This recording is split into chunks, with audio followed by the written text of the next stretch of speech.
Here I have displayed some of the circuit, which helps us to understand how do we really model the equivalent circuit of a battery. Why do we need to model an equivalent circuit? There are two ways of modeling any battery. Either we can go for electrical equivalent circuit, or we can go for physics-based modeling. But for most of the applications, electrical equivalent modeling holds good, though physics-based modeling is more detailed approach. So let's try to understand the equivalent circuit modeling of a battery. And it is really important to understand the modeling features of battery. Why? Because if you have to operate the battery in association with various other electrical equipment, such as a battery charger, a PV, or whatever it is, then we need to understand how this battery would function. So in the first step, a trivial cell model, we represent a battery to be as an ideal independent voltage source, which is represented by its value of open circuit voltage. If you just go to your home and take a digital multimeter and connect it across its terminals, you could able to sense there is a display in voltage. That means there is voltage existing at the battery. Henceforth, we have at the primary, we have modeled a battery to be a voltage source, which can constantly supply current without change in its voltage. This is a basic understanding of a battery. But that is not the actual case. Once we keep discharging the battery, you might have observed the battery voltage will decrease. That means battery voltage is not a constant parameter. It keeps varying based on the charge capacity available or state of charge available within the battery. And henceforth, we have removed the independent voltage source model and replaced with the dependent voltage source, which depends upon the state of the charge, and also sometimes we represent as it is dependent with respect to the temperature as well. But for this instance, let's understand it's dependent only on the SOC. And how do we represent the state of charge? With the help of mathematical equations. One can see with the help of mathematical equation here that Z of t is at this point of time. If we have to calculate what is the state of the charge of the battery, then we have to know the value of state of the charge in the previous instant and subtracted by what is the current which is flowing out of the battery. Suppose if discharging is happening, this current is considered to be positive. That means at this point of time, since the discharging is happening, the net charge available at this particular instant would be less than the previous instant. Suppose if a charging is happening, then the current is replaced by negative of the current, then the net charge available at this instant would be higher than the previous instant. I hope this is clarified. And of course, discrete modeling will be more suitable for real-time control. And after understanding the SOC dependent model, still it is not a complete one. If you really understand, the terminal voltage of a battery will not be the exact equivalent of the open circuit voltage or the internally generated voltage of the battery. Why? Because there will be equivalent series resistance model, which is a resistor, which helps us to understand that there is an internal voltage drop within the battery, which is dependent upon the current which is flowing through the battery. And because of this voltage drop, the terminal voltage would decrease as the charging and discharging happens. During discharging, the terminal voltage would be lesser than the open circuit voltage. During the charging, the terminal voltage would be higher than the open circuit voltage. And another important step, the next step towards detailed modeling is to understand that the battery model would also necessarily should incorporate the diffusion parameters. That means a combination of resistor and capacitor. What is this diffusion voltage? Suppose if you hold a battery in your hand and you may be using it as a torch, you have switched on your torch, then you might have noticed that as the battery is about to decay, its capacity is about to decay or deplete, then the light emanating out of this battery also decreases. The intensity of the light decreases. You might have observed once you turn off this flashlight and turn on after some time, though you might have not charged your battery, but the intensity of light for some time will be increased. Then how this magic happening? That is because of the phenomenon which we call it as a diffusion voltage, and it is represented by a combination of resistor and capacitor. And another important aspect that is considered for the detailed modeling is consideration of hysteresis. What is the significance of this hysteresis? Suppose we discharge a battery from 100% to 50% of its SOC capacity. Then at equilibrium point, the battery voltage may not be exactly at the equivalent of 50% SOC. It could be lesser than that. And while we are going from charging from 0 to 50%, the voltage could be, suppose the voltage could be more than the voltage which was expected to be present at 50% SOC. This is happening because of the phenomenon called as hysteresis. And this means that at any particular SOC, there could be 2 or 3 different value of voltages that may be appearing at the battery terminal voltage. This is another important parameter which is considered, and the detailed modeling would necessarily incorporate this. With this basic understanding, let's try to understand what are the different state-of-the-art battery storage technologies that that are very prominent in today's electricity market. The first one is lead-acid battery. The lead-acid battery, the advantage is it is low cost. However, the disadvantage is high weight, low energy density, heavy maintenance, and because of which it is not suitable for portable application, especially for electric vehicles kind of application. Could be used for UPS for a home, or igniting a diesel vehicle, or igniting a diesel generator, etc. Another important battery technology is a nickel cadmium one, which has good life, good performance at low temperature as well. But the problem with this is it suffers from dreaded memory effect. What it means is, suppose if you continuously discharge this nickel cadmium battery from 100 to 25%, and you repeat that for many number of times, discharging from 100 to 25, 100, and repeating it for many number of times, then what happens is at some point of time, it would forget that it has a capacity to discharge beyond 25% also. That means it so happens that it would lose its capacity virtually. So that is the biggest problem with nickel cadmium. And nickel metal hydride, which has high capacity and high energy density, twice that of nickel cadmium, and is used for consumer electronics. But sometimes it is also described that this also suffers from memory effect. Lithium ion, which is most prominently used, has high energy density and no effect of memory, low self-discharge. That means it lasts for a good amount of time, and is used for versatile applications. But the biggest problem is it is high cost. Now, how do we choose a particular battery for a particular application? There's so many parameters that really a person need to look into. So I've just displayed 1 or 2 parameters here. So for toys and gadgets, the voltage is very less and capacity is also less. For EV application, the voltage requirement and the battery capacity requirement is high. For household application, it is in between the vehicle and toys. But there are so many other parameters, as I already mentioned, like temperature, how many charging and discharging cycles, what is the cost, and what is the battery management scheme available. BMS is very important. So whether it is safe, it is hazardous. So many things that one has to really look into to understand what is the specific battery required for a particular application. So let's try to understand what are the key factors which are affecting lithium-ion battery market. If you can see,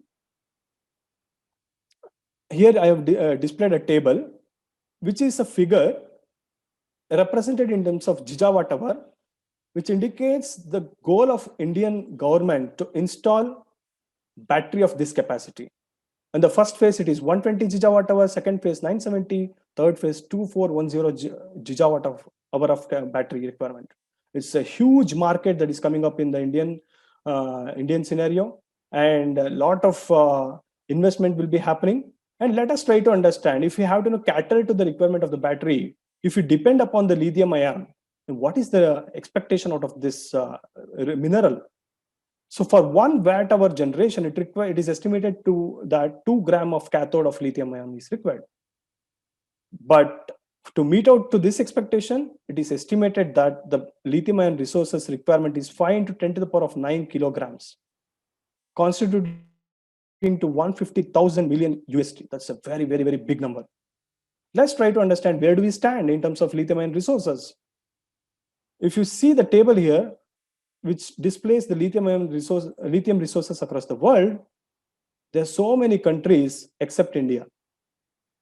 Bolivia, Chile, China, every country is there, but we don't see India in this figure. This is the biggest threat, because if you have to depend upon other countries, there are so many political issues. We may not able to really able to become Atmanirbhar, which is the actual goal of the country. We'll be always dependent upon the other countries, and it will be another tragedy that has happened in terms of uranium-based nuclear power generation. It will be just a replica of that. So this is a biggest concern. And if you look into the battery cell manufacturing units, we do not stand here as well. China has a potential of manufacturing cell which has the capacity of 212.7 gigawatt hour, which covers 67% of total world capacity of manufacturing battery cell. US is there in the list, South Korea, Japan, France, but India is not there. This is another important problem. With this, let me just give you an overview of different other advanced battery technologies. Redox flow battery, which is also very important battery technology which is coming up. So which has a good features such as long life cycle, safer, suitable for renewable energy market, but it has low energy density. Sodium sulfur, which has high energy density, but it is less safe.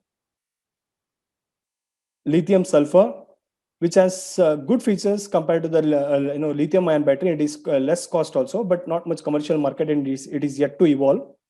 But another important battery technology is sodium ion battery.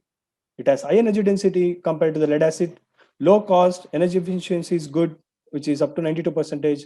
The very important thing is it is really fits well for Indian market. Why I'm saying this, if you just look into the geographical location of India, three sides it is covered by water, seawater, which is a very good resource for extracting sodium. If you see here, the abundance of country in terms of comparison with the lithium and sodium, we have 23.6% abundancy, whereas compared to the lithium, which is 0.02%. Cost of extraction is also very less.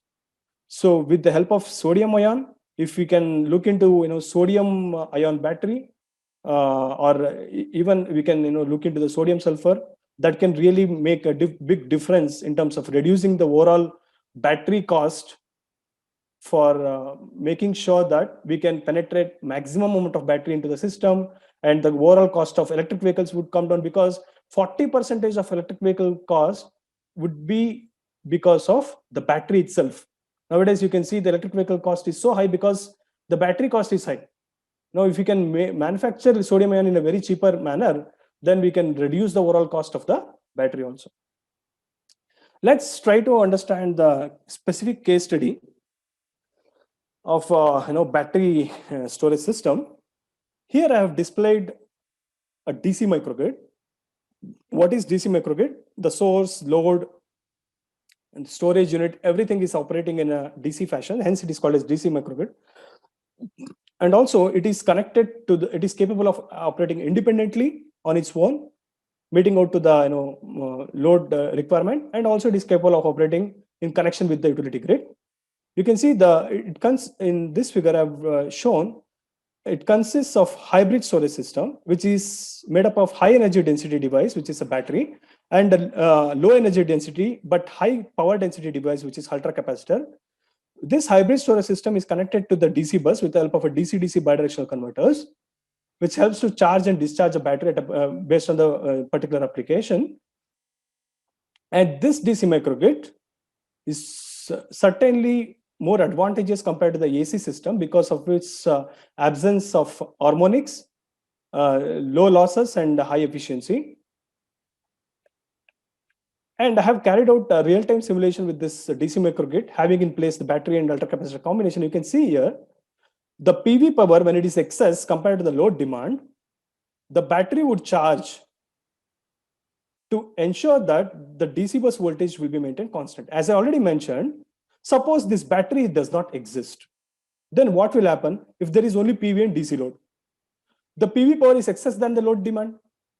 Because of excess power, there is no frequency aspect in the DC microgrid. Frequency is 0. The only parameter which would disturb is voltage. That means if the source power is higher than the load power, the battery the overall DC bus voltage will shoot up, which is very dangerous. The insulation may break down, the short circuit may happen, and it may damage the load as well. The other way around, if the battery power, the PV power is less, then it may not be able to meet out the load requirement also, because the voltage would decrease. So I just wanted to give this idea that what is the significance of battery, and different applications of battery storage system. As already mentioned, for renewable energy integration, for various sort of exercise such as economic dispatching, peak reduction, voltage regulation, maximum power extraction, power quality improvements, voltage stability improvement, to render ancillary services to the utility grid, and for auxiliary supply, so many applications with respect to the renewable energy integration. And electronic gadgets, of course, we all know mobile phones and laptops will not function without battery. For EVs, battery is the only hope. Medical applications, military and aerospace, logistics and construction, battery is the most essential thing. With this, I'd like to, before I conclude, I would like to, give an idea about what are the different job opportunities available with this battery storage applications. Many top industries are interested. Tesla has a lot of plan to manufacture a battery storage system across the country, and Reliance is coming up. Panasonic, Exide, Maxwell Technologies manufactures ultracapacitors. These are very big players, and there are big EV marketing also, like General Motors, Tata, Renault, Nissan, Ford. All these companies are very much interested to push into the EV market. And I have also given an idea about some of the companies who would emulate, who will manufacture the battery emulators. For example, Keysight Technologies. What they do is they will manufacture battery emulator. That battery emulator would mimic exactly like a real battery, which you can use it in your laboratory to carry out some research activities. So one can find a job in any of these places. Maybe a direct battery manufacturing unit, you may be hired as a hardware engineer, or a BMS engineer where you will be working as a software engineer. So this is an amalgamation of entire engineering. There is a requirement of chemical engineer, electrical engineer, physics, a software, computer science engineer. So you can see it's the union of entire engineering, and you may be expertise in any of these branches, but you may find a job in this career path. So that's what I wanted to highlight.